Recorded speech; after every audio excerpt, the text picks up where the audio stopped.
On a rencontré un enfant très particulier il y a une dizaine d'années, petit Camille, qui était un enfant handicapé. Cet enfant avait perdu la faculté de marcher, la faculté de parler, etc. Mais il avait une oreille absolument parfaite, absolue. Il chantait très juste. Il aurait été un musicien extraordinaire et nous avons eu envie de lui fabriquer un objet pour qu'il puisse jouer avec la musique, jouer avec ses émotions. Et c'est de cette idée-là et de cet enfant-là qu'on s'est réunis tous les trois et puis on s'est entourés des bonnes personnes pour rêver un objet pour lui.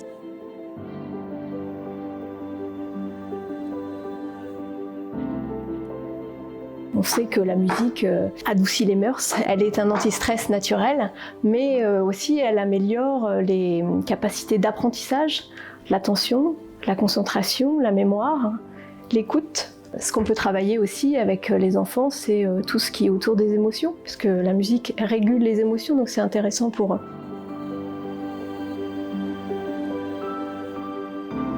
Créer un objet sans écran, sans fil et sans ondes demande à redévelopper toute une technologie informatique et électronique. Et on a cherché pendant 4 ans comment faire pour que je pose, ça se déclenche, comment écrire la musique pour qu'elle soit combinatoire à l'infini, comment créer un objet qui fait que dans ce que l'enfant manipule, il n'y a pas d'électronique.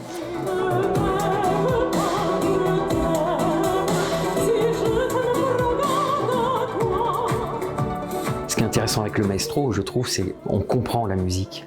On n'apprend pas. Et il y a plusieurs stades de compréhension. Il y a l'effet waouh qu'on a tous dans le maestro. Puis après, on va écouter. Tiens, cet instrument, qu'est-ce que c'est? C'est un bazantar. Qu'est-ce que c'est un bazantar?